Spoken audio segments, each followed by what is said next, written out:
welcome to Mass Effect, a podcast about the intersection of video games and politics. I'm your co-host, Beatrice, and with me as always is my co-host, Rob! And today we will be talking all about side quests. Which, Yep. yeah, We're going to ignore the main quests for an entire episode just to do some side quests. yeah, bringing down the sky really just got us into a side quest mood. So this is a real ramble down some winding roadways of space travel, which broadly Yes. fall into three categories, I feel. I will say this is definitely going to be a more rambly episode than usual. Yes. So get ready. Get ready for some garbage. Garbage. Sorry, there's a lot here. Yes, and I think as you point out, it kind of falls into like three categories. There's something you need to respond to some sort of emergency signal. There's some sort of political group that might have legitimate grievances, but we don't like to listen to them because they have resorted to violence. Yep. And I think finally, the third kind is corporations doing nefarious stuff that you basically are just very blasé about. Those mostly tie into the main missions, I will say. So you get them afterwards, but not necessarily. I know. Oh, right. I definitely ran into Rachni in the side quest long before I ran into Rachni in the main quest. I forgot about the Rachni ones. Yeah, the binary helix testing ground of them, and the Cerberus stuff of them. Yeah, I didn't get like that. It was weird when we showed up, being like, "What's up with the Rachni?" It's like, dude, we have an image in our codex of the Rachni that says Rachni next to them. And, B, we have fought them before. There's plenty of opportunity to know about the Rachni. Yeah, they follow up on the Exogeny stuff. Which is cool and good. So should we dive into the character we're both most excited to talk about? Yeah, the one where I took notes as if it was a main quest. This was the meatiest side quest. I feel like it was, except that for me it ended very abruptly. Oh no, it totally does. I also replayed this side quest. Fun fact: so this is the Father Kyle side quest. Yes. I went back and started a new character so I could clean up the achievements. Yeah. And I went back and replayed this side quest, but since I hadn't put any points into Charm or Intimidate, I didn't even try. I just started on all right, I'm gonna wipe out this entire compound so I could get the I'd use the Neuroshock ability 25 times, and it was in the midst of just massacring this entire compound of people that I got my final achievement for Mass Effect 1. Cool.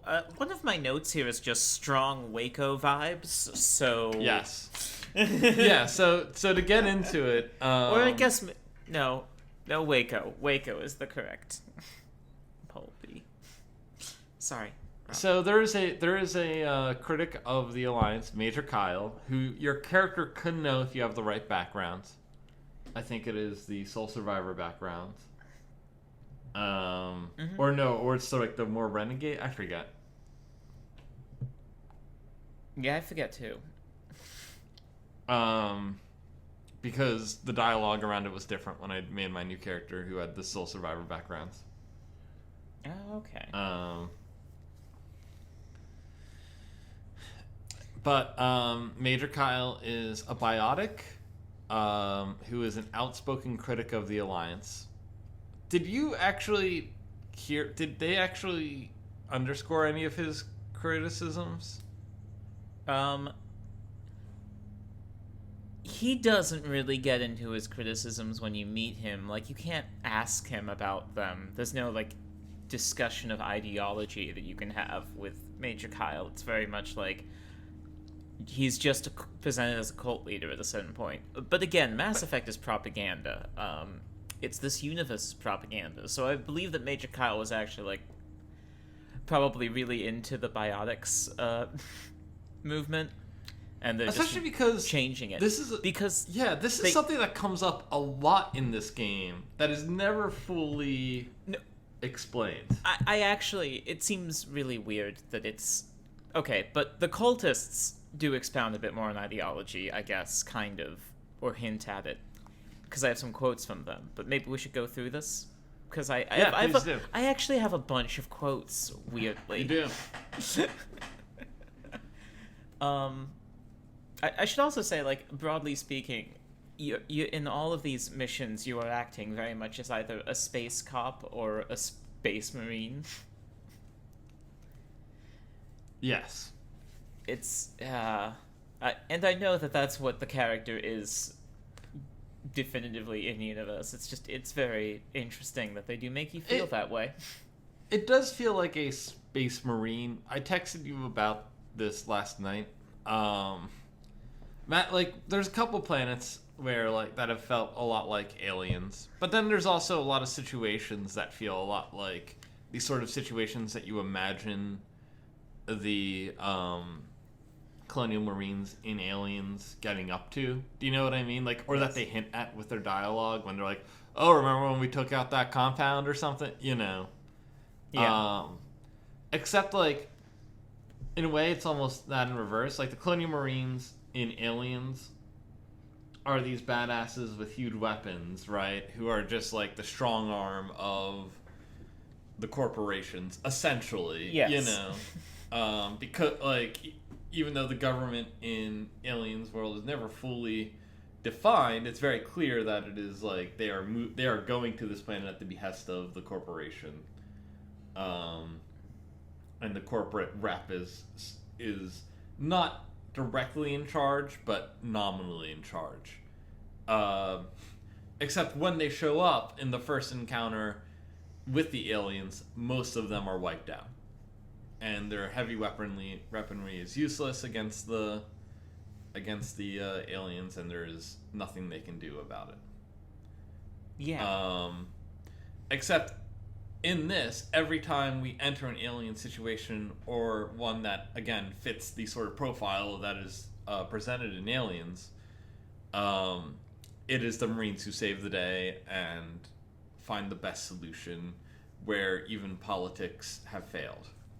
Often the most diplomatic solution. Like, my Shepherd is a real peacenik in some ways, I guess. But, so, like, yeah, there's an element like, oh, we don't want to see dead civilians, you know, but we don't think you'll be able to reason with him. And I don't think you call in a space marine, which, again, you know, he is. Sorry, they are. I should maybe use more gender-neutral terms for Shepherd. I apologize. Yeah. I played as a male Shepherd, so that's just where my mind immediately goes. And in the notes, I try to use them just because I'm like, we're both using them. I don't know. Yeah, I've tried to use them as much as possible. When I do, when I use him, it is usually a slip-up. Yeah. You know? No. I understand more when I'm talking about it, because then I'm not, like, thinking about our shepherds. I'm thinking about my shepherd. Yeah, totally. But they are a space marine. Like, you don't send in a space marine to talk. Like, again, it makes more sense when you have a history with the character that they might send in Shepard. But if you don't, you are just going in as the person to handle this situation. And the implication is, like, yeah, we don't want to see a bunch of violence, but we don't think you'll have any other choice. Look, sometimes civilians die when they make the wrong decisions, when they join the wrong cults, when they believe the wrong things. Yes, of course. As Hackett says, most biotics are marginalized or harmed by society. And they wanted to bring Kyle back for treatment. Given his state of mind, he probably saw the men doing that as a threat. And now the Alliance is almost certain that he killed them. And, I just really love the framing of this, because it's like, okay, but you're sending me now, so how do I know that you didn't just also send, at first, a squad of Marines and they were wiped out? And it's like, I guess we'll send our more competent Spectre Marine, Yeah, our Supermarine. our Super Marine, our extra legal Marine, our deniable asset Marine. I mean, that's why you send Shepard to do this, right? Yeah. Because if someone's like, hey, you wiped out this entire compound of critics of the Alliance, you can be like, no, Shepard did that. Shepard is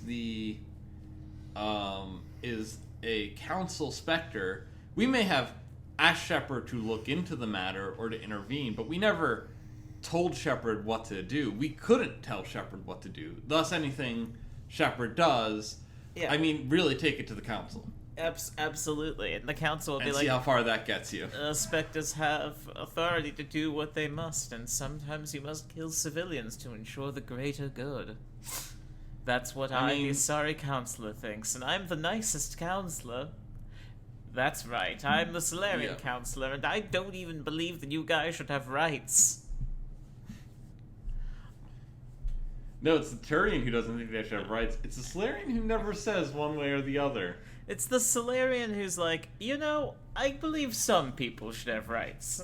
I believe very much that some people should have a lot of rights. Other Replaying that people- council scene, Not so much. it is amazing when you see the Asari counselor just staring at the Turian counselor like, are you going to accept this? And the entire time the Solarian is just kind of keeping back. Wears his hood and doesn't say anything. Nope. We've noted that it's played by that he's played by Armin Shimon, right? Yep. Wow. I believe so. It has come up because we've talked about because it came up when we talked about Deanna Troy's actor playing Matriarch right. Benezia. Yeah, no, that's that right. Okay. I don't have the best memory of these conversations, clearly. No, I think it is only because I have to sit and re-listen to them as I edit them that I just have a pretty fair memory of what we've discussed. That's fair. All of these I'm going to listen to this again. Fair. Oh, I'm sorry. No, it's fine. It's part of this process. Yeah. So yeah. yeah, how did you handle this situation? I handled this situation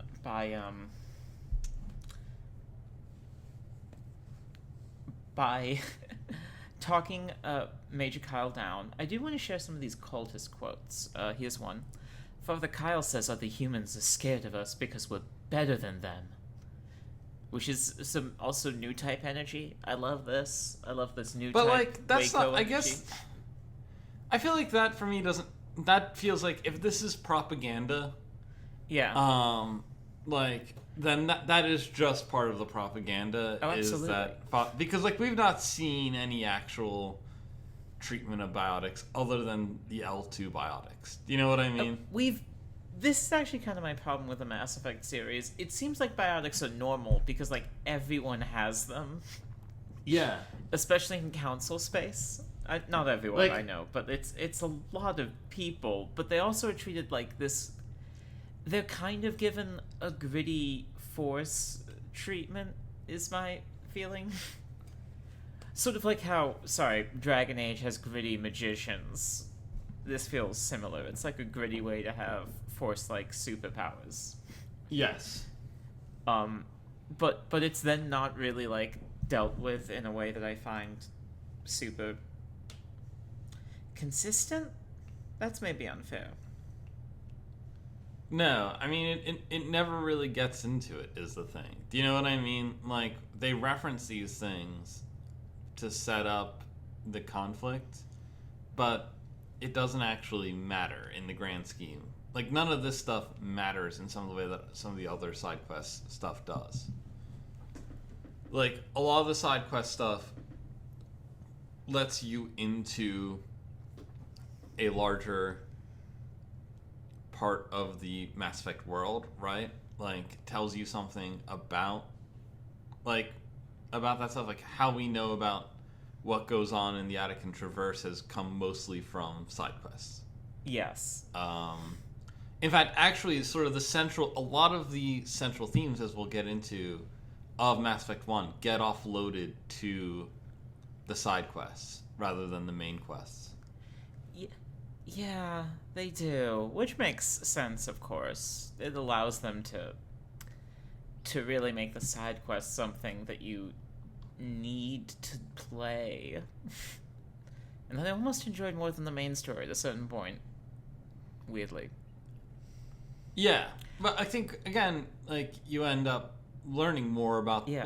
about the world. Like the final decision of this game, not to get too far ahead of ourselves, but like bases around an idea that doesn't actually show up in the main quest. The questions of whether humans should go it alone or whether they should trust trust the aliens and become part of the greater alien community doesn't actually come up in any of the main quest plot lines. But it is recurrent in the side quests, and it ends up being the ultimate decision of the game. Yeah. it's interesting. But here we don't have any we don't gain any insight to actually how biotics are treated until we get to a later biotic side quest, at least later for me. And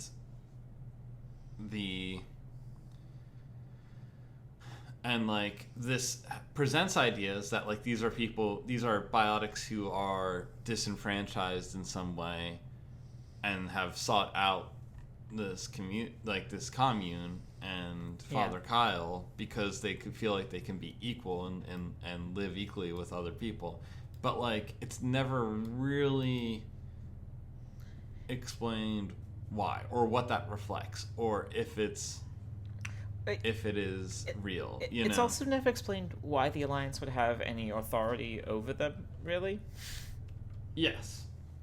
It's not clear to me, like, other than this being somewhat cult-like, I'm not really clear why this encounter has happened, right? Yeah, like, he is literally described as an outspoken critic of the Alliance, and then they're like, he's formed a cult, so we're gonna kill them. Like, that's... Or, like, we're gonna kill them or disband it and, like, take him in so we can deprogram him and make him not a suppressive person. To put it in Scientology investigators. Yeah, they sent investigators who he apparently killed. But, like, again that it's not clear what those investigators were or what they tried, you know. They were two other Space Marines, and they tried bursting in through the door. But they needed 3. You need a party of 3 to really... A party of 3, yeah. Mess up a compound. Yeah. Oh, God. So for me... So, yeah. There's, like, the line, like, the Alliance wants to wipe us out. Father Kyle told us. But it's not, again... It's just not clear to me, like, why the cultists came here. If they believe something... If, like, why they are here is something that Father Kyle has told them. Yeah. It is very strange because you don't hear Father Kyle like really expound upon anything. No. Again, like he doesn't. Father Kyle is not an ideologue. He's just somebody with PTSD. Yeah. Is he though? Because that's how he's sometimes described.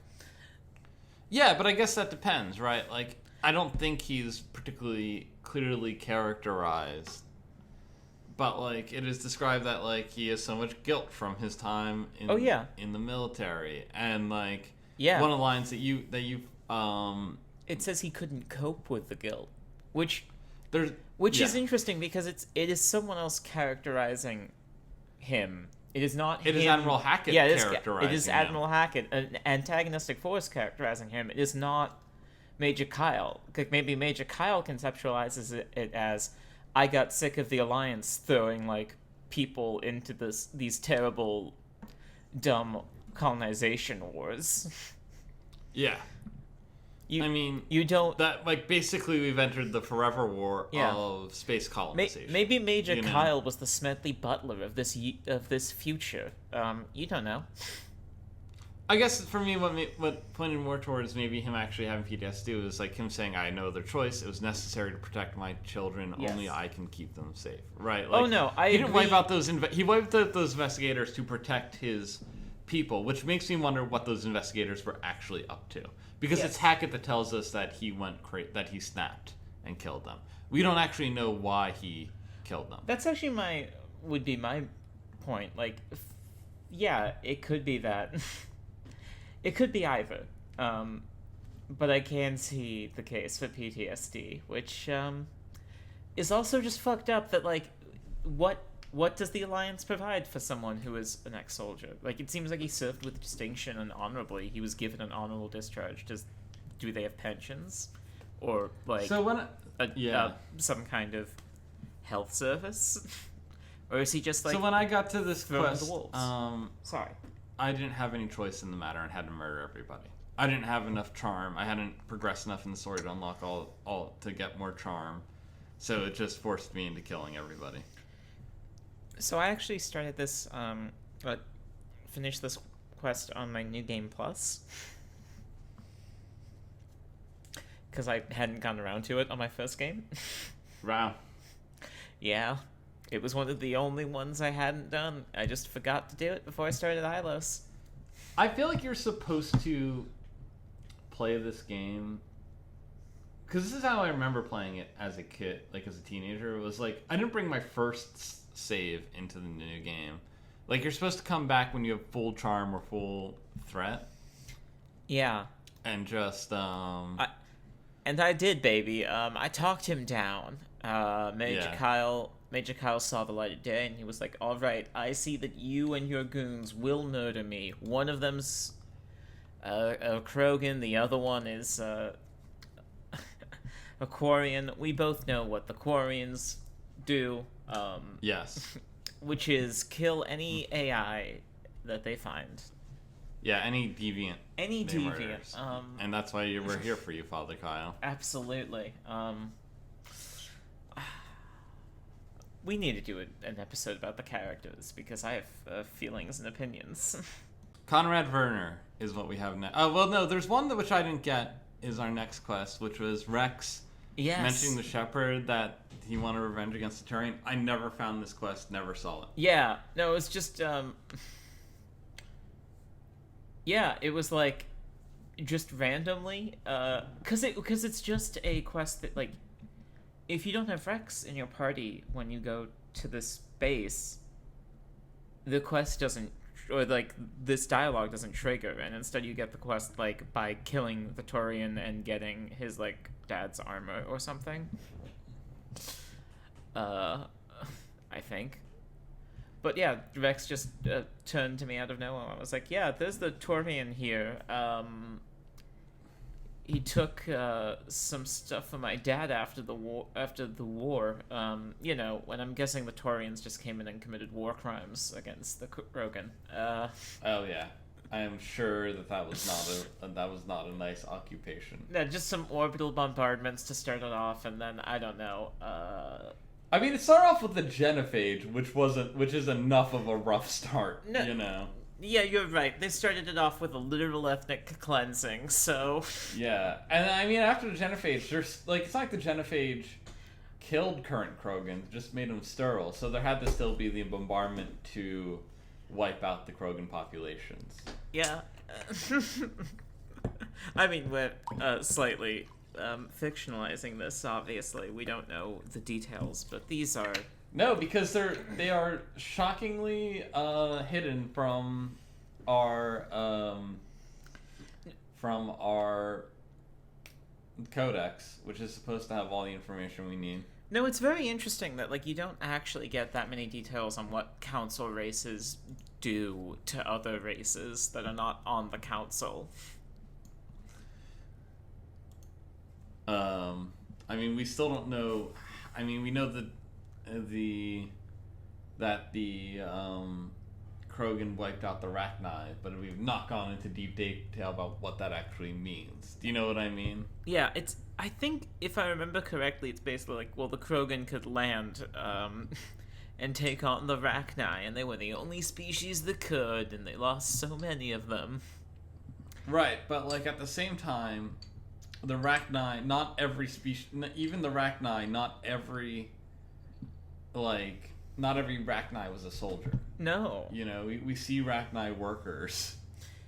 So what's really interesting to me about it is like the Rachni were some kind of spacefaring intelligent society, so we definitely wiped out. The council definitely wiped out civilians, if they could be said to exist amongst I them. mean, it is implied that they are more advanced than us in some ways. Yes, but that their destruction was necessary, and it's not. Again, it is never explained why it was necessary. Nope. Never. The explanation in Codex is that we couldn't communicate with them, so we had to wipe them out. But then it's like they decided not to communicate with them before they started the the invasion. I don't know. Like, sorry. Yeah. There was some weird. But then because the Solarians are also super into preemptive strike, yes. right? Like the Solarians don't wait to be attacked; they attack first. So we had to fight them because we can't communicate with them, but we attacked first. Yeah. So it doesn't really add up. Well, yeah, no, so you kill this Turian guy, Rex gets his dad's armor, and you get some dialogue back at the ship that I don't remember because it wasn't very memorable. Yeah. I'm going to skip over the next one I have written here because nothing really interesting came of it. Conrad Werner? It was the Conrad Werner. He comes up again. He recurs. I don't know. I feel like we need to talk I was about kind of hoping that I Conrad misremembered that. No, but he's in all he's just of a the fan. games. He's just a fan who shows up and wants to, and is like, I'm going to become a soldier too. And Shepard's like, that's a bad idea. And that's about it.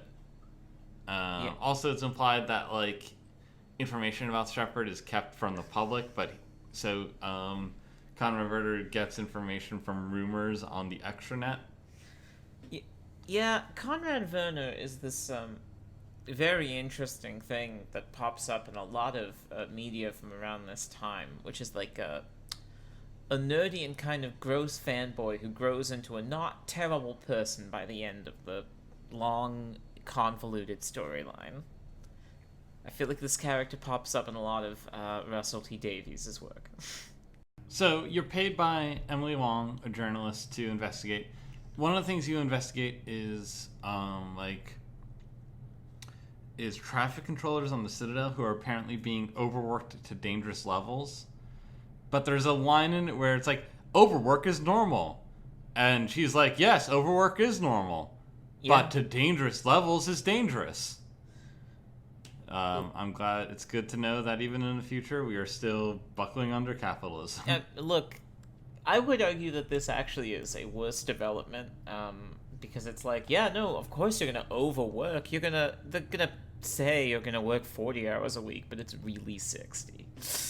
I mean, this implies to me that, like, 60 hour, like, yes, it is you're paid for 40 hours, but everybody works 60 hours now. Yeah, no, exactly. Which is how modern life is. But I just like that it is just this assumed aspect of the world.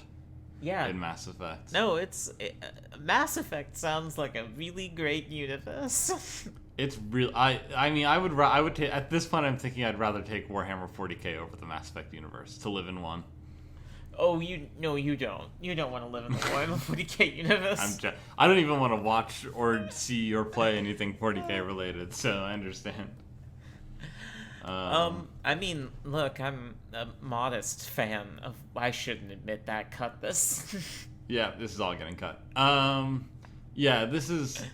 Yeah, and then there's another one where you're interviewed by a journalist. Yeah. And it's amazing so this is like a famous side quest because you can punch the journalist. Yeah. And this comes up in subsequent games where you punch her multiple times. You sure can. My Shepard because didn't. She asks you. I did not either. The thing that's amazing though is like then when you talk to Hackett, he's like, "Wow, she really came across like a raving lunatic," and like she asked like barely challenging questions. Honestly, I remembered this being like kind of antagonistic, and when I actually replayed it, I was like, no, this is a normal interview. Like, she's... If I saw this, I would consider them softballs, yeah, frankly. This is a CNN level interview. Like... Yeah. This is nothing. Do you think we should work with aliens? Yes. Oh, wow, you really believe that, huh? It's like, oh, yeah. That's the... I had Boy. like full charm when I did this, so I was able to like Same, give these yeah. weird, elegant answers to everything. It's like, well, actually, the Normandy has a Taurian design. That's why we have the Well, so- raised bridge. That was actually where you meet when you're interviewed by like someone from the Alliance who's like, "Why is the ship designed this way?" As if you designed it. Yeah, It's so bizarre. it is. And that's like one of the quests where, like it comes up like we shouldn't work with these aliens. Sort of comes up. yeah. Which again is this one of the central tenets of this game that never comes up in the main storyline. Of course. Why would you bring these things up in the main storyline? So at the same time that I interacted with that alliance, please. Sorry, I also revealed stuff about Saren, and that was the only thing that Hackett talked to me about, really. Yeah, was like we haven't told anyone about Saren, and I'm like, motherfucker, how is this not public? Like, so that just says that the council meetings are not public. No. Are not public. No, they are not. Like, you see those people who are looking in at the council meetings in the cutscenes? That's not the public. That's, like, the elite. But, yeah, like, there are people watching. That's, like... Yes. Again, the elite. And I bet that they're, like, parts of corporations that the councilors are members of. But the thing that's... Here's the thing. Or invested What in. is that based on? For Matt, like, what is the assumption there? Because that's not true about American politics, even at this time, right? Like, Yeah. you know, like, there's a lot of ratfuckery in the government, don't get me wrong, but we can see that ratfuckery on screen if we want, Well, you know? yeah, sometimes. And sometimes it's like... There are places in the government that are very opaque in, like, worrying ways. No, but not our ruling Senate, which is what No, the council is. No. I know not the Senate, but, like, this is clearly not, like, you know... But so what is... But, alright, and I get that. I totally understand that. But I am trying to... I am looking at this from the perspective of... No, please. So, it's fine. I'm just trying to look at this from the perspective of... Somebody has written this, right? Yeah. Somebody has written this not just with the, like, assumption that this would be the case, which would be, like, if I wrote this into something, I'm, you know, not saying better writer than any of this, but if I'd written this into something, I would feel like I'd have to explain to, like, the audience what, like, that this is a thing, right? Yes. This would have to be in the codex entries. Like, why is the government run this way? That is something but it is something that is assumed. It is assumed the way it's written into this. Not only that, like, this would happen, but that doesn't have to go remarked upon. Do you know what I mean? That, like, Saren, like, it's not that the assumption isn't that Shepard thought that that all be public knowledge. It is that they thought Saren would be public knowledge because the council would have disclosed it. There's never the assumption that, like, like, do you know what I mean? Like, this is, like, a completely opaque state at this point. Yes. This is a completely opaque oligarchy, and we don't feel the need to comment or expound upon it. No. So what is it based on in real life that they are taking this from? That this is their assumption of how... I mean, is this just how it is in Canada? No. Do they not? Do they don't get the camera in on the rat fuckery or what? No, they do. Rob, look, I feel like you're missing the fact that this is just an explicitly fascist state.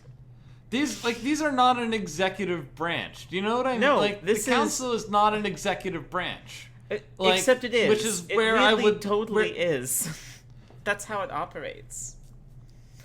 Like, they're also a court. Yeah, no, they're everything. Yeah. It's there's no separation of powers here. There is total separation of powers. There is the interests of 3 distinct races that control the destiny of trillions. Yes. It would have to be trillions, right? It would have to Or be. no, or billions, I guess. It could still be billions. I forget how big Yeah. billions is, but like billions. Yeah, it's of so easy. It's so easy when you go sentient. like. Yeah, because if like you could. I mean, even if you reached 100 billion, that still wouldn't even be close to trillions. Yeah. Yeah. No, I forget about numbers Because they're confusing. Yeah. And especially when at that scale, we actually can't, in our minds, picture or quantify numbers like that. yeah, I mostly just forget how big the jump is to the next level every time. Did you do this? Oh, sorry. This. Oh, sorry. I was just gonna get us back on track a little bit. No, I know.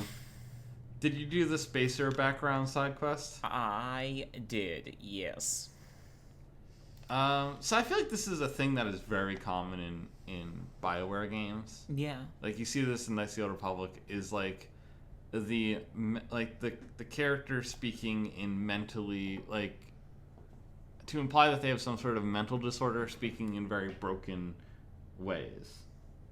Yes. That I can't even describe as like childlike, which might make sense on some level, but are just like, oh, like sentence structure is all over the place and stuff like that, you know.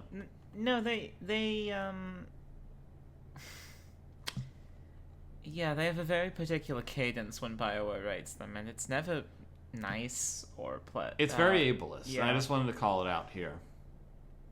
It is, and more than that, it's also very bad writing, which is true of a lot of these side quests. A lot of the side quests are not particularly well written. I only brought that up to bring up that, you know. I actually do want to say that the side quests are where this game feels kind of incomplete. Totally. Yeah, they're just side quests that ends with, like, a paragraph of text. You know? Almost all of them.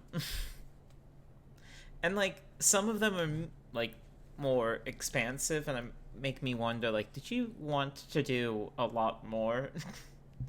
Because that would make sense, especially if you were making a trilogy, because then you could reuse that architecture a lot more than they ended up doing. Sorry, I'm just thinking about that. I mean, this one is weird to me. I remember when I played through it and finished it. Yeah. Like, the ending was so bizarre to me that it set up a trilogy. Do you know what I mean? Like, I had no idea that it was going to. Yeah. And it seems even more wild sort of after the fact, you know? It sort of seems like it would be a complete story now that I'm thinking of it. It gives it more of a Matrix feel. Where it's like, yeah, we saved the galaxy from the Reapers. Oh no, there's more Reapers. It basically, like, got to the very end of it as like, actually, there's still the threat. And I'm like, wait, no, we saved the day. And maybe that's like a gaming thing. Like, I'm not used to a game at this point. Like, things like trilogies came after the fact. Do you know what I mean? Like, yeah. Halo came out, and you didn't play it thinking, oh man, there's going to be a sequel. But there was, inevitably, but you didn't play like, you didn't, you know, and then that set up but then again, Halo 2 was very dissatisfying, because it ends with a setup for another game. Yeah. You know? Well, Halo 2 has a similar problem with the added issue of being, like, the last release on a, at that point, kind of almost dead console. Well, not dead, but, like... Not in 2004. Oh, right, I'm sorry. Why am I thinking it came out later? I don't know. Huh. I mean, it was, like, I think it was, like, a year... It was maybe, like... Now that I'm thinking on it, like a year before the new console. Okay, I thought it was a later in life console release. Never mind. But no, it had the. Didn't they not want to make a Halo 2? I don't know. I don't know too much about the history of Halo 2, but like to me, Halo feels like a complete story, and then Halo 2 feels like half a story. Yeah, and Halo 3 feels like the other half of that story. And then Halo 4 is, I guess, the start of a new story, and that Halo 5 does not continue.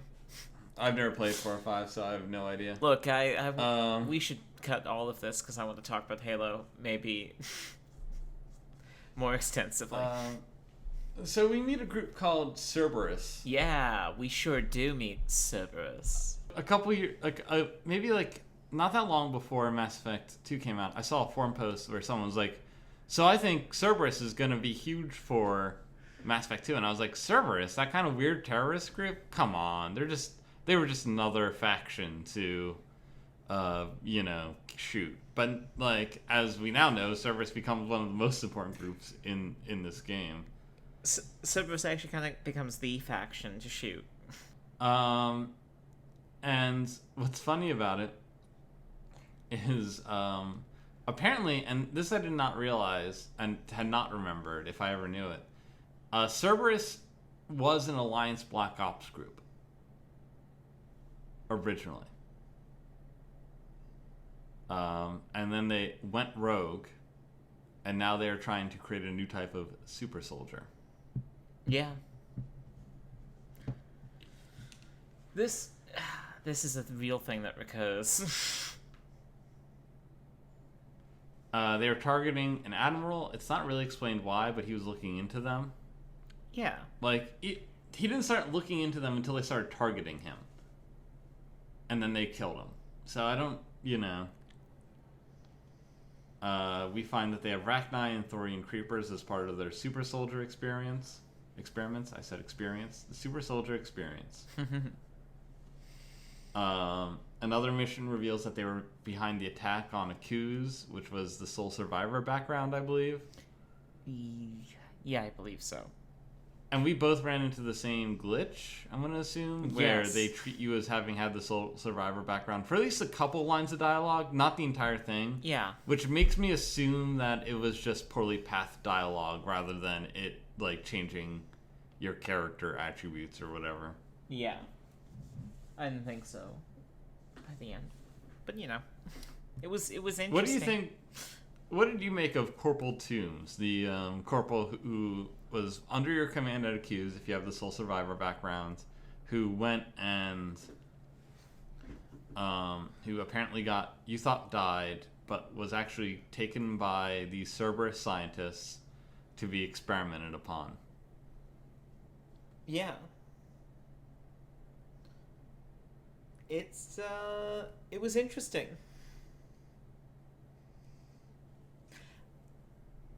Another case of PTSD. Yes. And Cerberus being like this rogue group is also very, to me, suspect. Because there are a lot of these just like, oh, it's a rogue Black Ops agency that's out somewhere in the galaxy doing stuff that, technically benefits our race, but we disavow it. Do we actually think that they are disavowed or rogue? No, I think they are disavowed and rogue, but I don't know if they are actually a rogue agency, I guess, is how I would make that distinction. Right. I guess. But I guess that's what I'm trying to ask. Like, we look at how Shepard operates, right? Oh, sorry, yeah. If this is truly Black Ops, then, like, how do we know that there's not somebody really powerful sort of, at the center of it? No, I assume the Elusive Man is, like, a former member of the Alliance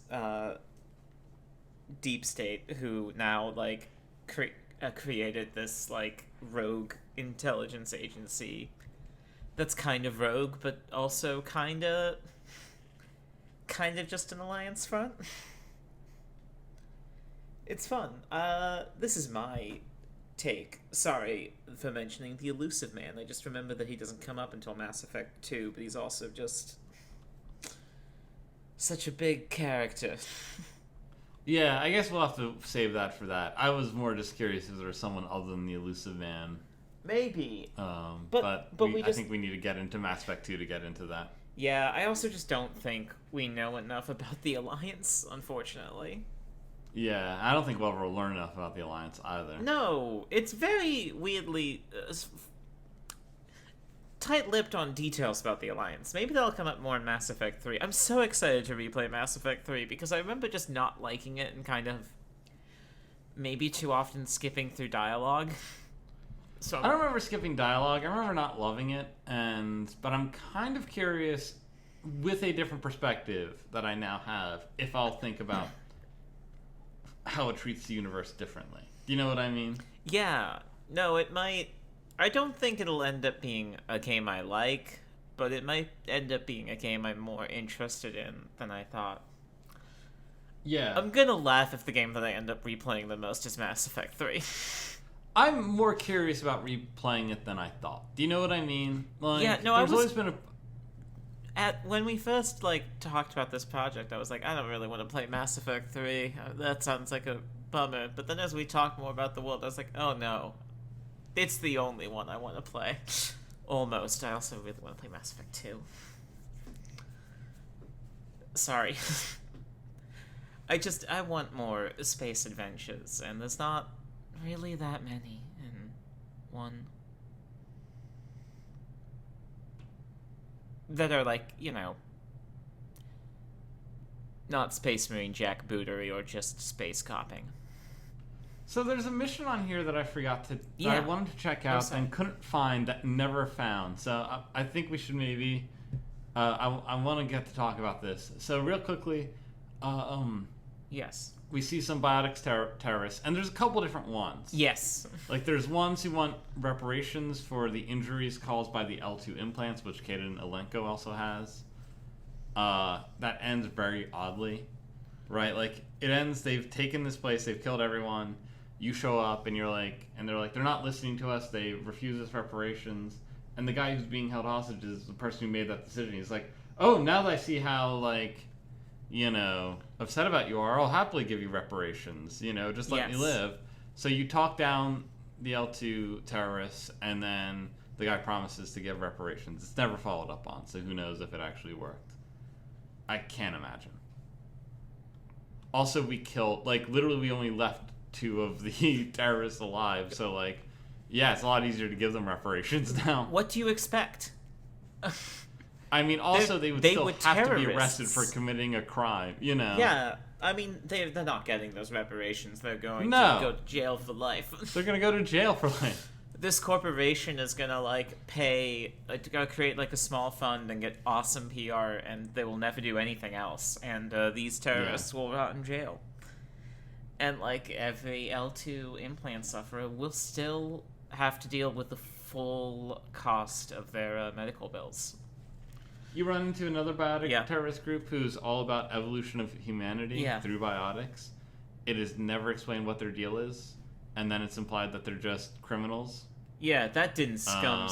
That biotic didn't. That biotic didn't seem that different from the other scum you deal with. That's clearly there is something else going on in these. Sorry, we're not just. Yeah, no, we're not just saying that. We're not just saying that. No, but here's the thing. Clearly, there is something else going on. Yeah. In this universe, that the game refuses, No, there's a lot to of acknowledge. a lot of darkness in this universe that I just missed somehow, and I won't lie to you, I feel like the developers missed too, because Andromeda is so different. Not even different. It feels the same to me, but it doesn't acknowledge this stuff at all. I mean, I don't know why they include this stuff if they're not going to acknowledge it on any level. You know what I mean? No, the biotics thing is especially curious because it's all throughout this game. I mean, I guess what it is all here to say is that if you don't believe in the military and the Alliance, then you're just a terrorist or someone out for yourself. That these are the only answers, and that any criticism of these systems is just is all, No, you can also be an agent of a corporation. Those are also acceptable. Yes, those are better in some ways. Yeah, because look, they're equal. Look, they don't have that politics messing them up. I mean, the Alliance they get the job done. They get the job. We need more people like them in the Alliance Parliament, or do they have a Congress? I forget. We need more of them in government. What's this MSV Worthington. I don't think I Yes. saw this mission. I wanted to go back for it, but then couldn't find it on this list because I didn't look carefully enough. Oh, I'm Or sorry. I thought it was a different. I thought it was a different one that I realized that I had played through. Oh, okay. So yeah, what? It's a horror mission. Yeah, so you enter the MSV Worthington, and the mission is, it's weird. It has, like, this horror ambiance, I would say, because there's almost no gunplay. Unlike your standard land on a ship, you don't, like, go through a maze of boxes, killing people. You go through a maze of boxes with, like, creepy-ish music. It sounds familiar from when I think playing it in Yeah. the past, but Yeah, no, it's... I definitely didn't play it on this playthrough. It was a mission I've played before and not appreciated in the way that I did this time. And, like, Tali and Rex, who were my party in this, were very vocal, weirdly. And they eventually, like, went deep into the ship and found a med lab with, like, a guy who was in some sort of coma and on life support. And, like, there were sort of 3 rooms you went to find different audio logs that, like, explained that the guy was brain dead and that the crew wanted to cut off the life support to, I think, like, help preserve their lives, but his partner went off the deep end and killed the rest of the crew. This is implied to be a result of her biotic implants. And then you are ambushed by her, you kill her, and then Shepard disconnects the man from life support. Problem solved. Yeah. And you leave this... I mean, I assume they actually blow up this ship, right? Yeah, I would have. Or, Or just leave it. nobody's ever going to find it. If you turn off the transponder, it can drift forever. Let's just turn off the transponder and we'll leave this mausoleum. A testament to our species' great civilization. Don't worry, if you have mental issues from your biotic implants that you were probably forced to get by the Alliance, something that is... Well, no, because, like, the biotics, because the biotics, it's established in the Codex, came from experiments that were, like, that is implied were forced on people, right? Yeah. Like, and potentially intentional chemical spills led to the creation of biotics. And it's kind of implied that it might not have been an accident. Yes, it's really fucked up. Yeah. Biotics suck. Yeah, as a biotics character, I've gotta say... As a biotics character, it's especially weird because I'm a biotics character. I was actually going to express my solidarity with these other biotics and say that I have biotics pride. I like biotics conceptually, and I think that they change up the gameplay in fun ways, but it just sucks how it is all done in this series. Do you know what I mean? What's bad about it to me is that they don't deal with that aspect. I would like biotics if it was treated constantly as, like, a very messed up thing that the Alliance military did. Like, I would like this game if the Alliance military were treated with a lot of suspicion. You know what? I want a smuggler game in this universe, because then you would be fighting against the Alliance and the Council. Yes. The thing is, like, you've compared biotics to the Force, and you've compared biotics to new types from Gundam. And also Psychord. Yeah, I don't know what that is. It's from Babylon 5. It's literally psychics who are made through a government program that's, like, forced upon people. So that's... But I feel like for me, I think the Force might be just the closest one, only because Knights of the Old Republic had it, and this feels like a way, like, this feels like they wanted to create their own Star Wars so much so, especially when we get into the finale. Yeah. This feels like them being like, damn, we killed it with Knights of the Old Republic. Let's make another Star Wars. The thing is... But this one time will own the IP. They probably wouldn't have used IP at the time. Oh, in 2007, definitely. Yeah, IP was a huge word back then. Weirdly, it was like everyone like it felt like the smart way to refer to franchises and stuff. It was weird. Okay. I definitely remember like articles being like, "This is a new IP," to like tell you that this was an original thing. Oh. But the biotics, like, but like, I feel like like, in very different ways, belying different views of the world, like, the Force and new types in Star Wars, and again, it sort of depends on which version of Star Wars, especially that you look at, deal with the Force in different ways, right? Like, Yes. in the original trilogy, like, the Force is, hey, these are the space wizards, and like, space wizards, they're really about doing like, they're really at their best when they do like one good thing. Do you know what I mean? Like, oh, like, we shouldn't, like, Luke is a space wizard, which is going to give him the ability to confront and save his father, and that's what, like, saves the galaxy, right? Yeah. And then he's gonna probably, start a new group of Jedi or something, or whatever's implied by the end of that.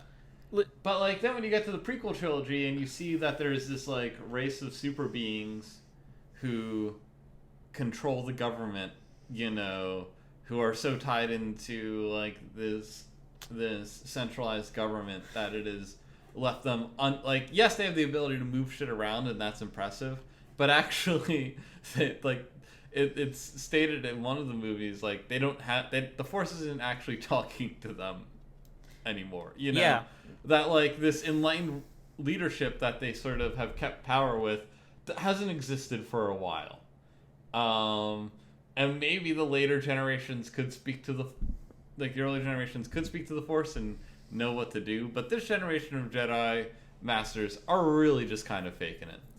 Well, but this raises the question, like, are they faking it? Or I'm sorry, was anyone ever able to? Was everyone It faking does. it? Totally. Yes. I mean, that's where, like, that's the thing, right? That's the implication is, like, of the prequels, and I feel like they'd be much better movies if it had actually gone into this. But, like, the implication is, like, the Jedi have taken this power because they're these superhumans, and because they have these amazing abilities, and they've created a mythos around it that gives them power. And thus, like, when the Clone Wars start, it's actually great, because, like, prior to that, they've been having a really rough time running the government, and partly that's because it has been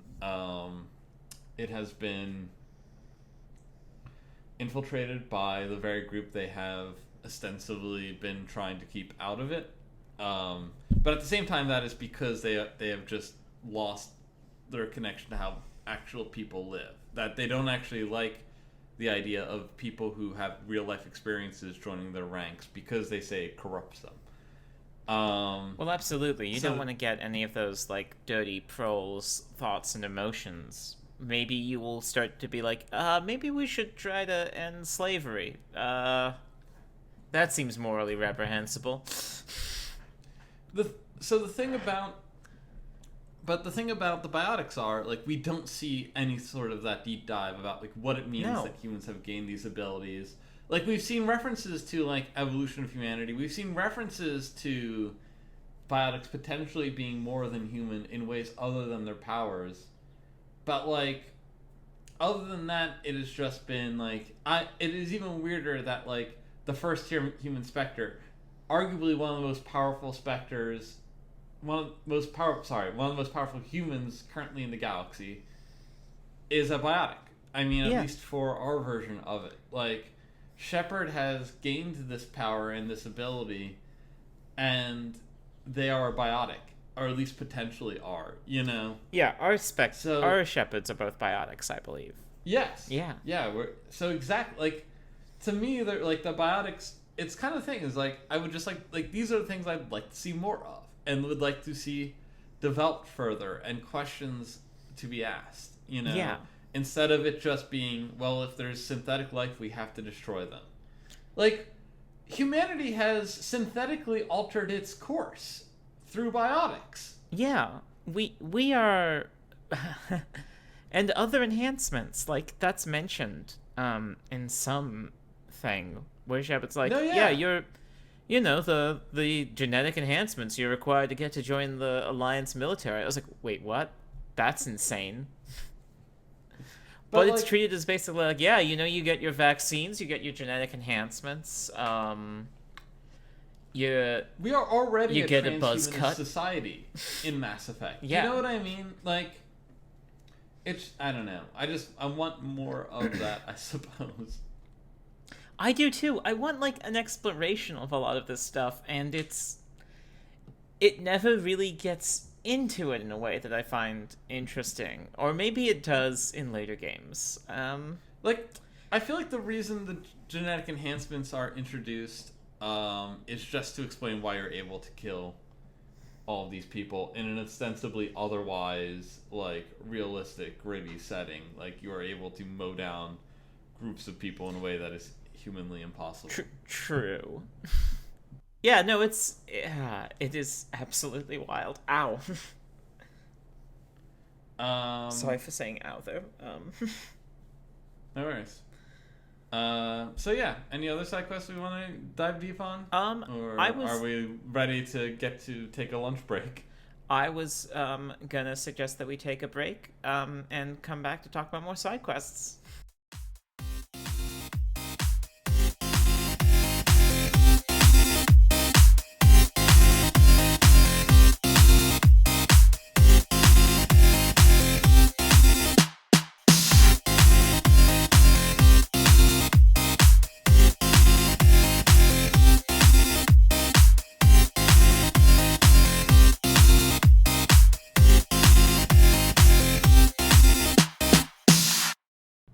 So should we start on the Exogeny facility?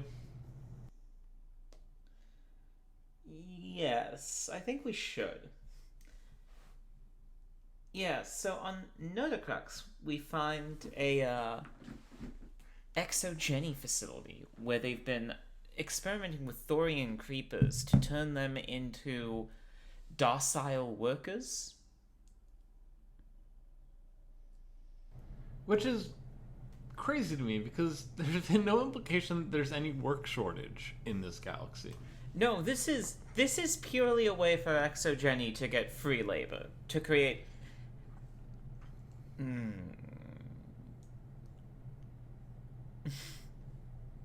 ethical replacements for robots.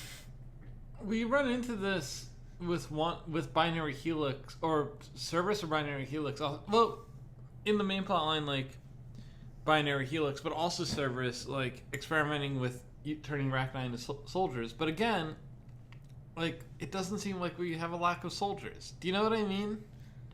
Yes, it's kind of puzzling.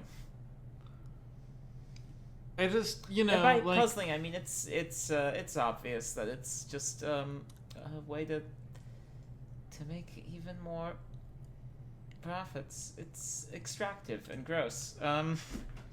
Sorry, you were saying? It's like usually there's a need. Do you know what I mean? Like there's something driving this. It's not clear to me what it is. I don't know that there is always a need. It can literally just be like, oh, this way we could get, or like we don't need to have people on doing this task, or maybe like we can use these creepers in environments where people can't be. Right. I guess it's like the Geth thing. Yeah, right? It is exactly like the Geth thing. It's just with organic creatures. That's why I use that term ethical. It was being somewhat ironic, but also like according to the Mass Effect world and new rules, yeah, that's ethical. It seems like you can't debut this technology. Do you know what I mean? Like, no, this will always be something secret that you just use. Or you dress, or no, you can totally debut it. You just put them into armor and are like, well, no, they're they're VI. They're VI. They're just your mom and a giant robot. Yeah, they're called Evangelions. Yep. Why are they giant? Don't worry about it. Tokyo 3 is just the Tokyo on Earth 3, which is an Alliance outpost. We run into a couple of quests that are just like you finding enemies in random spots. Like you find some Rachni that had roam over a human settlement. So I guess the Rachni are back. Yeah, no, the Rachni are totally just back and have been seeded by the Binary Helix agents. And then there's another one where you find a ship full of husks that apparently had gone into Geth space and then were indoctrinated by Sovereign. This was another like horror one where you got this story like kind of spoon-fed to you. Like these feel like, oh, there was something that was more intensive planned that got cut, you know. I don't know. No, I agree. There's a lot of that. The next one is Helena Blake. Yeah, I loved this side quest. Why? I didn't really. It was kind of boring. You go to 2 different planets, you kill 2 different kind of indistinguishable from anyone else groups of criminals as opposed to colonists or disruptive people. And then you meet up with this old lady who's like, yeah, I'm taking control of this organization, and no more slavery or drug rackets, the 2 worst things that a criminal organization can do. No, for I mean, slavery is the worst thing, but maybe the drug rackets, you know. I don't think I would call those the same, but I can see how 2000s mentality, yes, those are the same things. I can see how that is the same thing back then. It's just funny to have it. It's funny now. It's yes. funny now. You know what? No, even back then, I'm like, no, I'm sorry. Slavery is a lot worse than drug rackets. Yeah, you know, I still again think slavery is yes. I would have called slavery worse if asked. I think I would have even done that as a teen, although I just don't think I thought about it.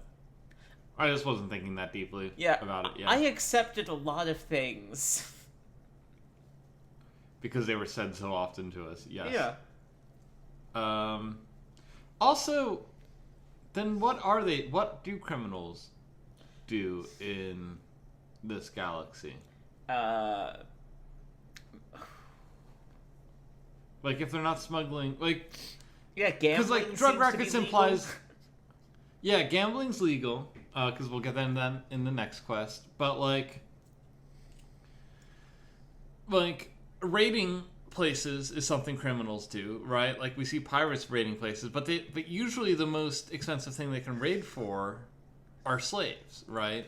Yeah, like that's what raiding is usually done for. Well, there's also like other than supplies. But like pirates usually, again, pirate is an interesting term because it kind of depends on what your idea of sovereignty is. Who's a pirate versus who is part of a enemy navy. I was thinking in the case of how they're presented here, and that's fair. Like, I guess the thing is though, like, there's not really ever a distinction made. It's always just like, yeah, they enslave people. That is what all pirates do. And then in Mass Effect, it's implied that these criminals are part of that because they are doing slave. Yeah, right. It is. So they're not doing that anymore. The other thing they'd be doing is smuggling, right? But, like, other than smuggling drugs, also, they'd have to smuggle... Yeah. I mean, the other options are, like, human trafficking. Not human trafficking, also know that drugs... sentient species trafficking. Yeah. Prostitution. Yeah. What... Yeah, like, there aren't good rackets. But prostitution is also legal in this universe. Right, because there's the Asari consort whose mission we've talked about. Which doesn't mean that yes. I think we might have skipped over. I think it just didn't get brought up. But yes, there is a storyline with a Asari courtesan. Yeah, maybe saying sex worker was wrong for that character, but like something. Yes. Something adjacent to sex work based off how people talk about her. And the fact that you can have sex with her. You can't? No, you can't. You just get this weird, like, vision thing. No. No, you can't You have sex with her. Really? Yeah. Ah. Well, after she gives you the, like, vision thing, you have to be like, what, is that all? You have to go with the renegade response, and then she's like, all right. And then you have sex with her. Wow. I'm shocked you didn't know this about this game. I didn't. I wouldn't. I think it took my second or third playthrough to figure that out. That's terrible. Alright, yeah, okay, just, the Asari consort. I mean, she has a bed in her office, you know? Hey. It doesn't look like a bed, but it is apparently an Asari bed. Jesus, okay. Oh, I'm embarrassed that I didn't know this. This is fun. No, now this is staying in because this is great. Yeah. But yeah, so like what? But then what is the like? Again, still rating settlements just for stuff other than humans. So killing people is fine. Yeah. But selling them is bad. I mean, they're both bad. Again, I wish went back to the drug rackets. Yeah. Those drug rackets are looking pretty morally neutral now. I mean, not neutral, still very bad, but... It's also weird that, like, drugs are still seen as evil, even though, like, we see drugs used by, that one dude. I feel like this is one of those things where, yeah, drugs are illegal, but only for certain people. Right. But, like, again, like... It's a criminalization of class, not substance, perhaps.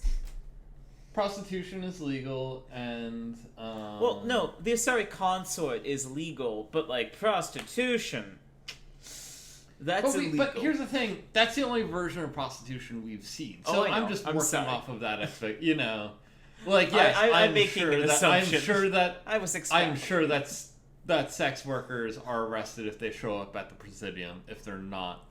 But I'm sure down at the wards, well, you know. That's the other thing. The wards are kind of presented very confusingly, because in, I do mean confusingly this time. In, like, a lot of the... Yes. In how they are presented in-game, it's like, this is the seedy side of the Citadel. But how they're presented, like, in codex entries and stuff is like, they're basically incredibly rich neighborhoods that you have to be incredibly wealthy to live in, because... Yes. You have to be really wealthy to live on the Citadel, apparently.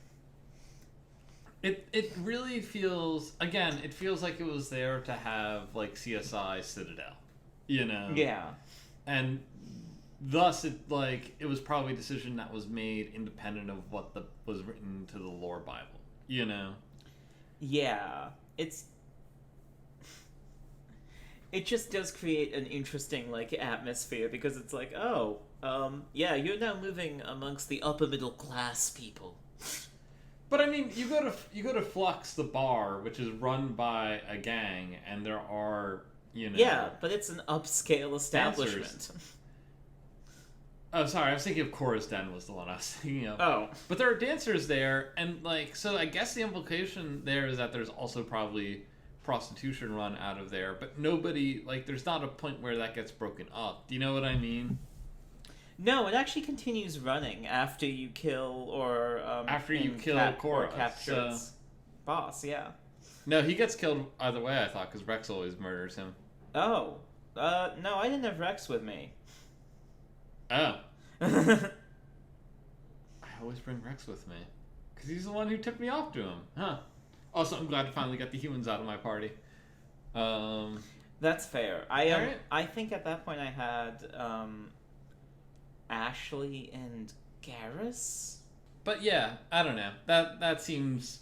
I have questions about what is crime. I mean, Cerberus is doing crime, maybe.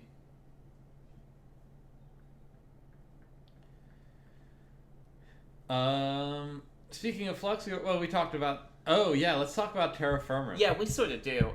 So in the wards near the entrance to Flux, we encountered a human politician, who is with this political party called Terra Firma, and they have some great ideas.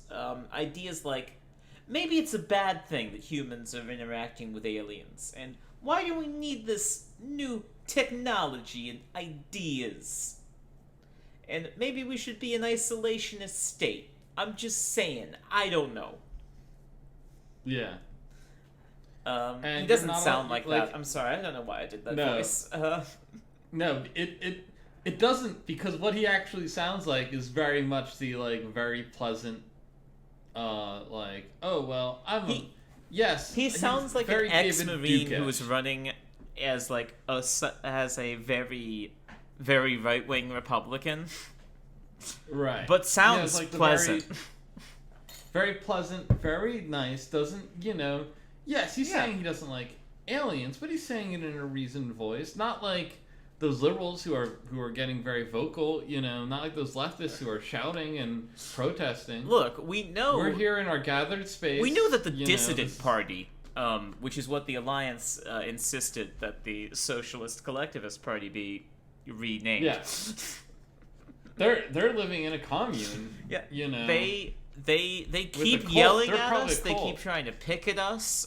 They keep saying we're exterminationists who want to ensure the survival of the human race above and beyond all other races. And, like, yeah, a lot of that's true, but is that really so bad, Shepard? You're only allowed to disagree with this character. You're not allowed to call this character out or even do anything about this character. No. You know what I mean? You offer them the most tepid of, like, pushback. It's so weird. Yeah. 'Cause, like, I disagree with you, but I respect the hell out of you. yeah, it's like, well, look, we just both believe in free speech. The two sides of this debate. I personally think that we should use alien technology because it benefits us. And you want to wipe them off the face of this universe. These are both valid arguments. What about people who want to live in a society where everyone is equal? Those people are radicals. Or dissidents, yeah, radicals, cultists probably. Yeah, look, they probably think that biotics deserve rights and reparations. Yes. Oh, God.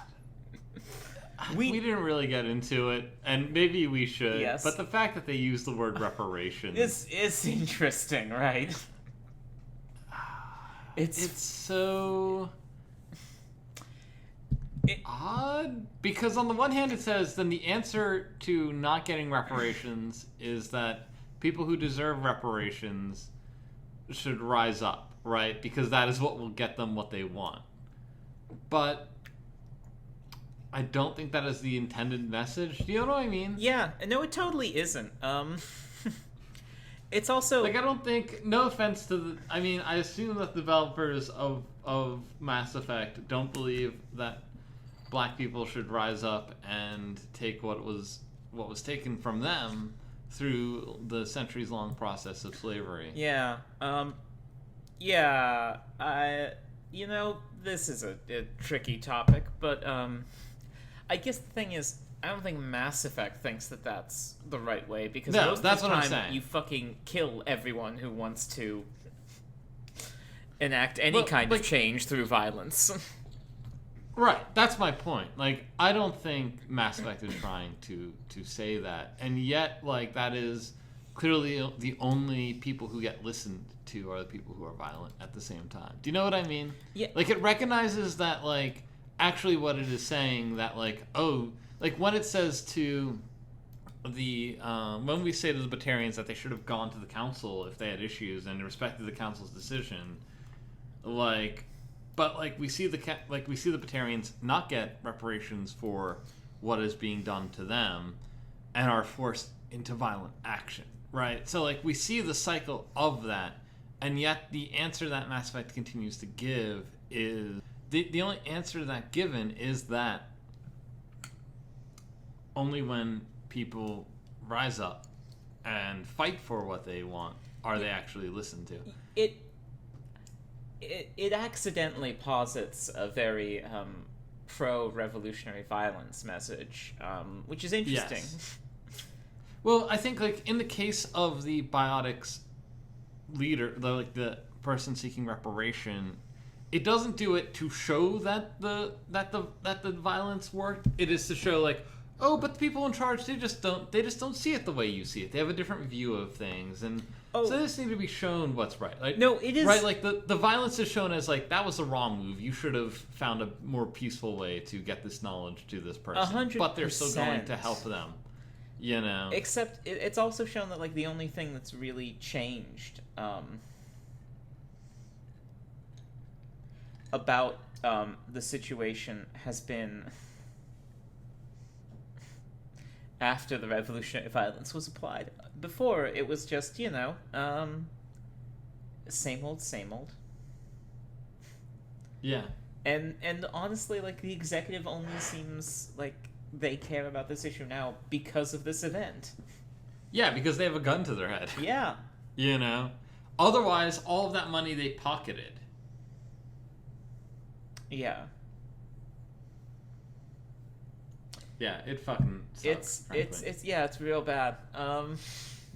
People deserve reparations, is what I'm here to say. Yeah, and you shouldn't have to have a gun to your head to recognize that. No, it's kind of common sense.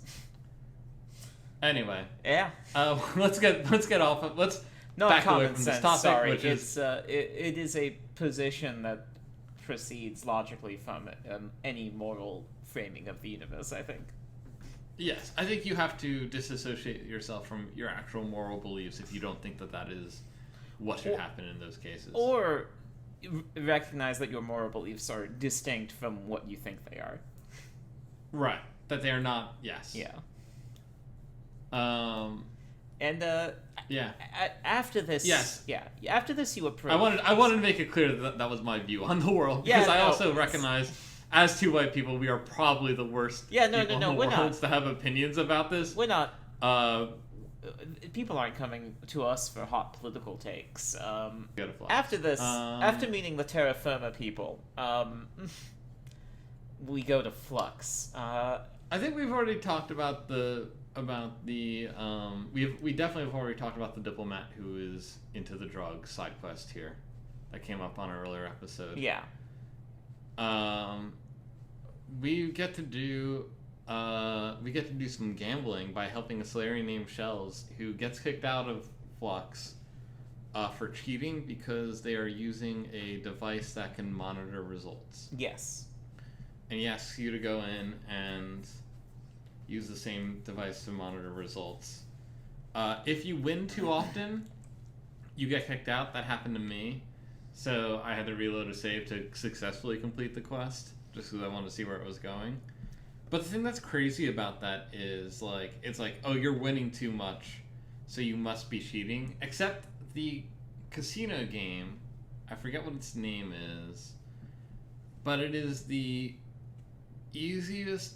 It would never actually be in a casino because it is so easy to win at. Oh yeah, way too easy. Well, because otherwise it would be too annoying. Well, so the way that it works is it is a game where you have to either match or get as close to as you can 20, the number 20. You do so you have two options. You can either roll essentially a dice that is an 8-sided dice, or a 4-sided dice, or I guess not a 4-sided. I forget what the actual number would be for this, but basically a dice that has the numbers 4 through 8 on it. Yeah, it was. I thought it was like it would 1 be a to 5-sided 8 dice. 4 to 7. Oh, it might be 4 to 7. You might be right about that. So as you can probably guess, it's actually very easy to solve it. You just get it. You just need to like get it into a number range where it will fall within 4 to 7, and then cash out as close as you can get. Yeah. And it's actually very like I got 20 so many times. Because it's actually very simple math to solve this casino game. Yeah, even if you're not doing simple math, it's pretty easy to win at it. Which should tell you kids that gambling is easy and doesn't lead to any problems, and you should do it. Yeah, that's not what it should tell you. Mostly just because this isn't a gambling game. Gambling, though, is It's something that you shouldn't do, but if you do it, make sure that you do it well and with style, or Make that sure you're you stealing cheat from a at casino. it because the house is also cheating at it. Yeah, no, look, things like counting cards aren't actually cheating. It's just that the house can throw you out and say that you were cheating. For doing it, even though it is playing the game in an effective strategy. Because it's a vertically integrated series of monopolies based around real estate, and you can't really break into that, and it sort of super sucks.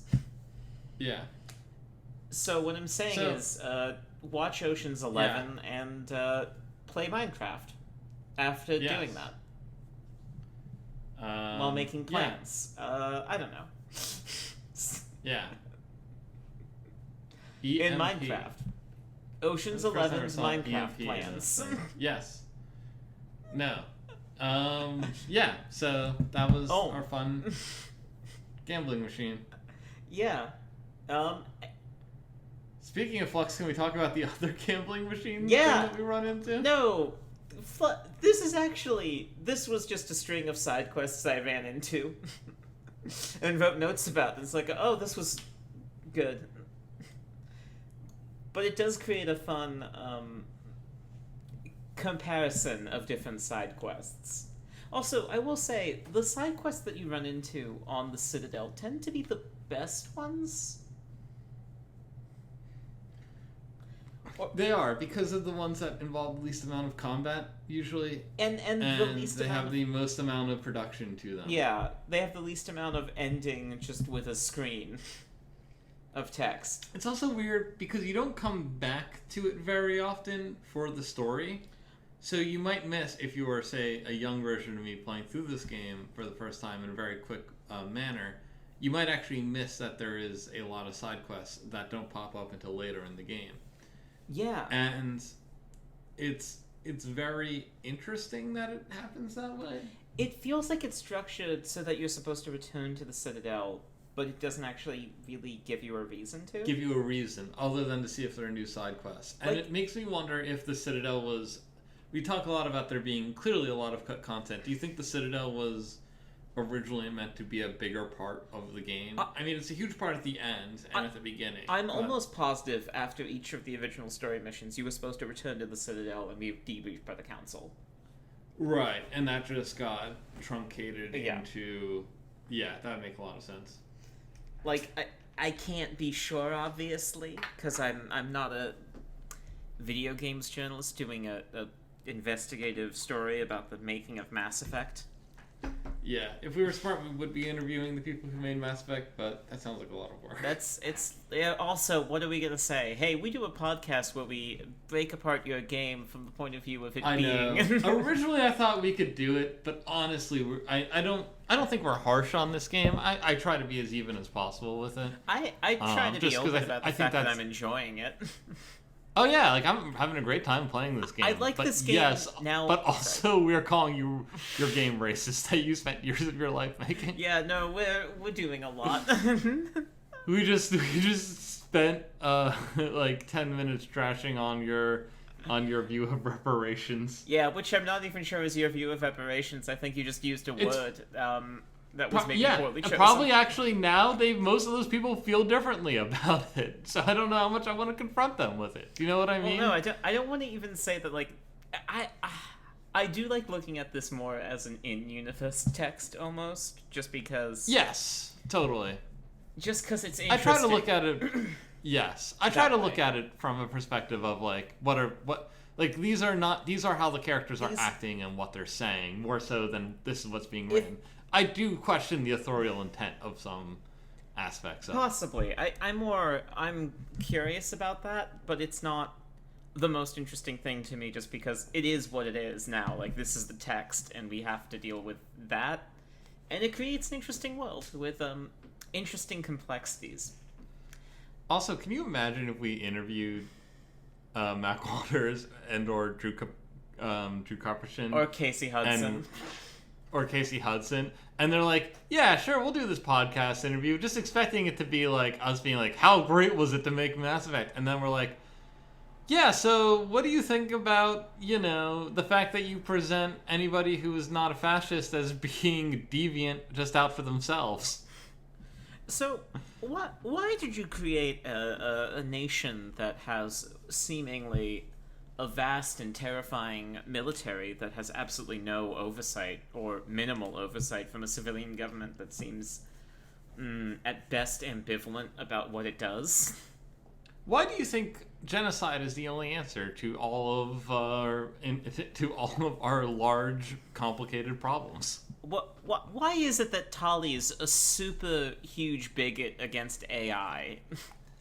I know that. Well, we know. I why know. That I is. know Yeah, why I that don't need is. to- I But don't need to it's ask it, Casey that was Hudson supposed about to. that one. That was supposed to segue us back into while we're at Flux, we investigate Yes. a suspicious gambling machine that is funneling proceeds from this machine to a computer in the back room of the Emporium on like the Presidium. Yeah. You go. And this leads you. Yeah. Oh, You sorry. go there. You eventually. You follow a weird track to get there. You know? Yes, you like go through I think the ward's access corridor first, and then which is just like this strange area because I always forget that the Citadel is designed to be like a holistic seeming environment that connects like the Presidium and the wards. And it rules. Yeah. I love this stuff. I wish it was in the other Mass Effect games. I wish there was more of this stuff generally, even in this game. Yes. You know what I mean? Well, it is what I like about the Citadel is actually a pretty great environment for back then. It feels pretty I good think now, weirdly. I'm still very impressed by it. Do you know what I mean? I'm more impressed now by it because like the things load faster. Yeah, no, totally. It feels a lot more seamless to me. Like I don't know. I really like it. Yeah, it's great. I'm gonna miss it in Mass Effect 2, which is a little less seamless in almost every way. Which is fine. I mean, pretty much. Yeah. But also, I'm very excited for what some of that game has, and worried about some. Now, I'm very curious about Mass Effect 2. Look, Mass Effect 2, I don't know how I'm gonna feel about. I don't know any more about this series. I'm so excited. I have no idea. I feel like after having played Mass Effect 1, thinking I pretty much knew the series, I'm just gonna treat playing Mass Effect 2 and 3 as much as I can like I'm playing a new game series. Yeah. Well, I feel like I am, because I'm bringing a Shepard with a whole different context. Maybe this is something we shouldn't talk about in the podcast, but I interpolate a lot of personality onto my Shepard, because I sort of feel like I have to. Yeah, I feel like there's a lot of characterization that needs to be done by me of this character. But I don't hate that, honestly. No. Mostly because, like, a lot of the stuff that I would care about now is, like, subtler things than, like, the character's backstory. Or, like, the specific tailoring of words. I'm very comfortable, like, operating with Shepard as a Geralt-like figure who has, like, a just variance of what they can believe and think. Yes, that's how I think of them, honestly. Yeah. So yeah, turns out it's this other AI Yes. who was created basically to cheat at gambling and funnel credits. It sounds like it was created as like a VI that was, or like a very simple AI that just gained sentience.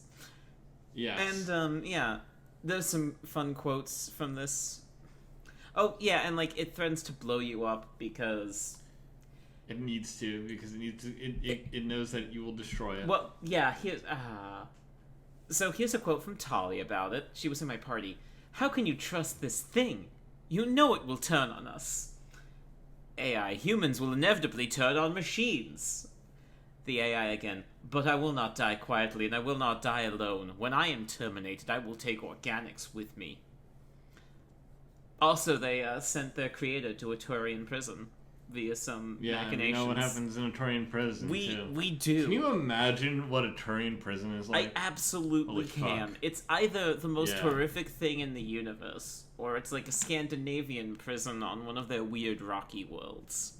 I think it's both, right? I think you get this, like, if you commit a war crime, you're getting, like, a really nice prison treatment. Do you know what I mean? Oh, if you are the general of a place, yeah, you're getting a beautiful prison treatment.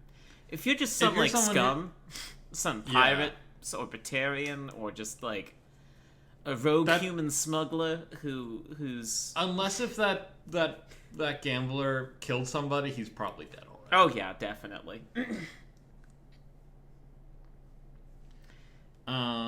Especially because he disrupted the hierarchy, at least according to what the AI said, because I think it was over money shit.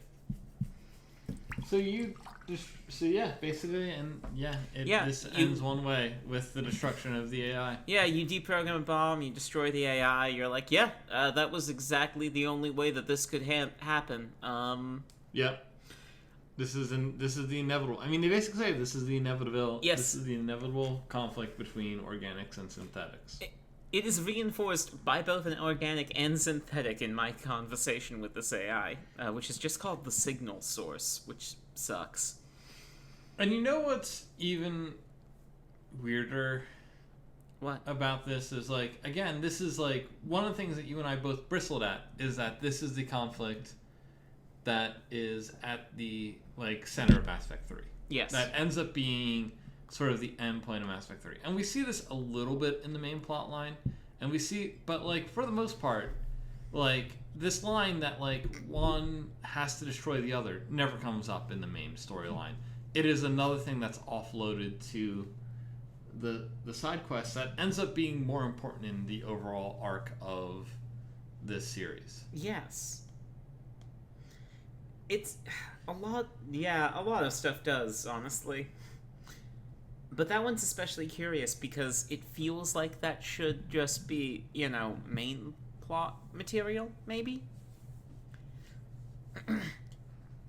Like, you could even tie it in with the main plot by saying the AI gained sentience, like, through Saren or some shit. I don't know. That's a little neat, but, like, tie some stuff in. Make me care about these subplots. Yeah. Or, like, even point out the subplots to me, being like, oh, Saren's done some stuff with VIs on the Citadel. Yeah.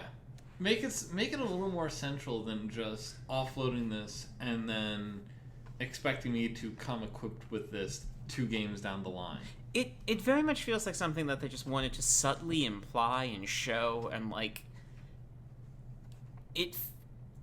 and they did that, but they often did that by centering the Geth and Quarians, but that centers in my mind those two species, not, like, yes. AI and organics. I don't assume that they are stand-ins for all AI and all organics. That's silly. They're also, well, that's the thing, is that they're not, right? No, because they resolve their differences, potentially. Yes. Oh, yeah, no, totally. And it's a hard one, but, like, to get that, you have to have done the right things in Mass Effect 2 and done the right thing, Yeah. But, like, you reach that, and it's like, yes, there is a potential where it works out. It just...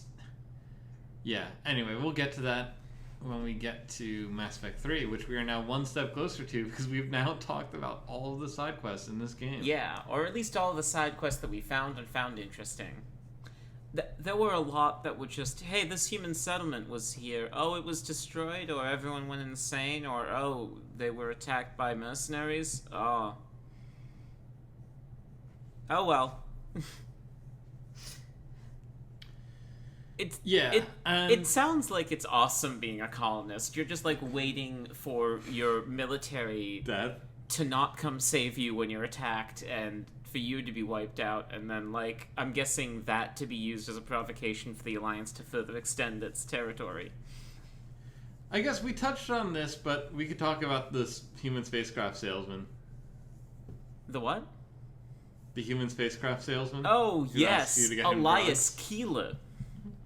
I was almost going to skip him, but honestly, reading your write-up of this, can you just read this write-up just verbatim that you have on the document? Absolutely. Elias Keeler is a human spacecraft salesman. He compares his trying to sell a Solarian on his company's products to Shepard's exploits for the Alliance. And you know what? He is right.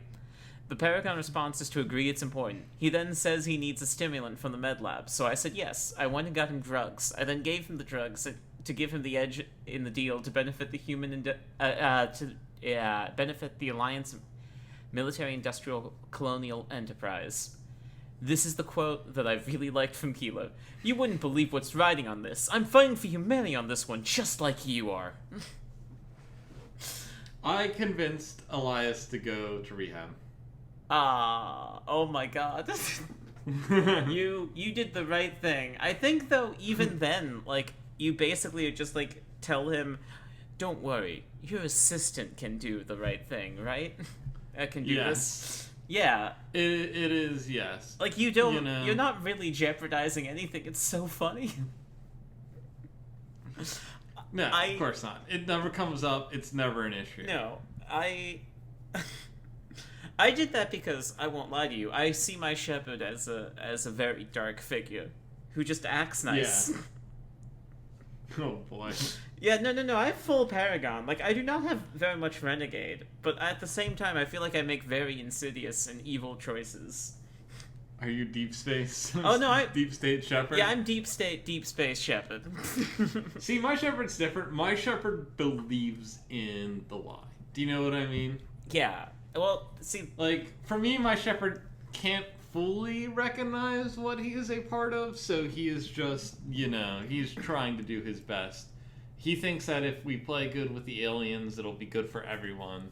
They'll let more people onto the council. Yeah. It'll be wonderful. Yeah, see, my shepherd is like, well, no, we obviously need to play nice with the council species, but, like, humanity needs a seat at the table. We need to carve ourselves out a place, and we can. We've got a good position. Yeah. And they are... It is weird that, like, it's brought up that a lot of aliens think humanity is favored, and honestly, after playing this game, like, with a more critical eye, I'm like, yeah, no, humanity is favored. Humanity's favored, yeah. We are already the fourth most powerful species in the galaxy. Yeah. And we've just entered it. We've vaulted over species that have been waiting for much longer to have any say, to have any seat at the table, to have any word, right? Yeah. We absolutely have, and it seems like we've done that because we are either useful or interesting to the Alliance races. Or the Council races. Sorry. There's a lot of terms I get confused sometimes. But yeah. So next episode we're going to talk about Ilos and the end of the game. Absolutely we are, which is gonna be great. Which we're going to start in about 10 minutes. But yeah, we'll see everyone next week. If you enjoyed this, please rate and review the podcast. Please share with your friends. Yeah, I haven't really been keeping up with the social media, so I'm not going to plug that. Yeah. If you're listening to this, and who knows if you are, just have a good week, you know? Yeah, have a great week. I'll maybe start trying to tweet out screenshots and stuff when I'm playing the game, because I forgot that you can use the share function on the PS4. Great. I'll get the login information for you. Oh, thank you. So please do. Because I meant to, and then I realized, like, oh, fuck, I don't have a great way to transport my files over, but then I just realized now I can do that from the PS4. Oh, good. Awesome. Glad I'm smart. Great. Anyways, yeah. This was Mass Reflect. Yeah. This was Mass Reflect. Week.